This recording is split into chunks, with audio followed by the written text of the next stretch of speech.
Majority Leader. As I said yesterday, the Senate has more work ahead this legislative period, including passing the FDA user fee legislation and confirming a number of nominees. We've made important progress already, and just last night we passed the critical Veterans' Choice legislation.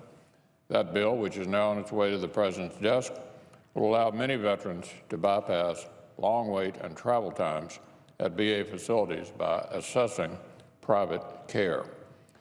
We also confirmed several nominees. We confirmed 8 officials who will be critical to advancing administration policy in the Defense Department. It's a good start, but we have other nominees to confirm for many other positions, both security and non-security related, across many different agencies and departments. In the national security realm, for instance, we must confirm nominees for the Department of Homeland Security, the Department of State, and the intelligence community. The Senate also came together to confirm a well-qualified judicial nominee for the 11th Circuit Court of Appeals, as well as the Director of the Federal Bureau of Investigation, Christopher Wray.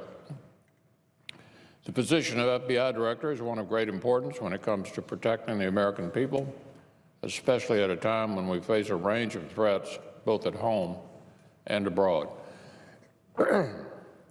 Wray's impressive credentials, demeanor, and commitment to the rule of law make clear he's the right person to lead the Bureau in its efforts to keep our communities safe.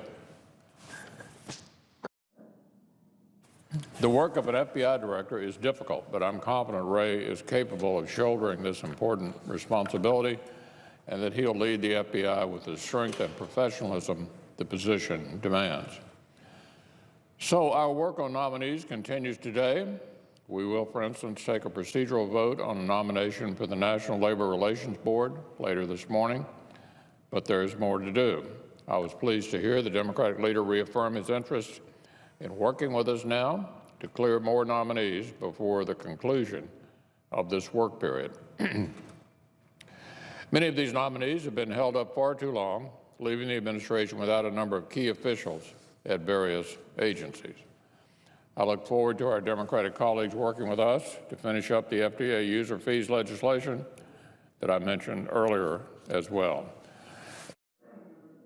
Work on other issues in the meantime, like tax reform, which is one of the things the Senate, led by the Finance Committee, will turn its collective attention toward after the state work period.